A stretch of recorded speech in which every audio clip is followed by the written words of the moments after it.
Friends, എല്ലാവർക്കും എൻ്റെ ചാനലിലേക്ക് സ്വാഗതം.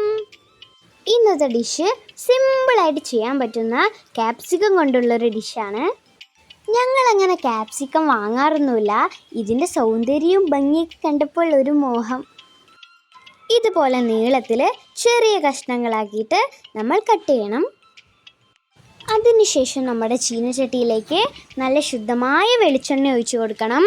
അതിനുശേഷം ക്യാപ്സിക്കം നമ്മൾ അതിലേക്ക് ഇട്ട് കൊടുക്കണം. അതിനുശേഷം നമ്മൾ ഇതിലേക്ക് ഒരു അല്പം ഉപ്പ് മിക്സ് ചെയ്ത് കൊടുക്കണം. എന്നിട്ട് നന്നായി ഇളക്കാം. ഉപ്പ് ഇതിലേക്ക് കുറച്ച് ചേർത്താൽ മതി. ക്യാപ്സിക്കം വെന്ത് വരുമ്പോൾ ഇതിൻ്റെ ക്വാണ്ടിറ്റി കുറയും. ഉപ്പ് കൂടാതെ നോക്കണേ.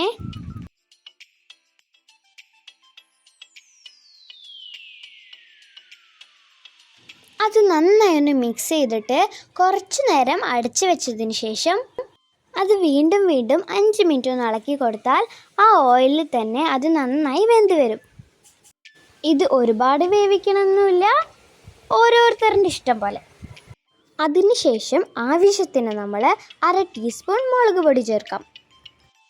പിന്നെ ജസ്റ്റ് ഒന്ന് ചൂടായി കഴിഞ്ഞാൽ നമ്മുടെ അടിപൊളി ഡിഷ് റെഡി. കുട്ടികൾക്കും എല്ലാവർക്കും നന്നായി ഇഷ്ടപ്പെടുന്നൊരു ഡിഷാണ്. നല്ല ടേസ്റ്റി ഡിഷാണിത്. പച്ചയ്ക്ക് കഴിക്കണേക്കാട്ടി നല്ലത് കുട്ടികൾക്ക് ഇതേപോലെ ഉണ്ടാക്കി കൊടുത്താൽ നല്ല ടേസ്റ്റായിരിക്കും. അവർക്ക് നന്നായി ഇഷ്ടപ്പെടും. Thank you for watching my video. എല്ലാവരും സബ്സ്ക്രൈബ് ചെയ്യണം, ഷെയർ ചെയ്യണം, ലൈക്ക് ചെയ്യണം, കമൻറ്റ് ചെയ്യണം. Okay, by.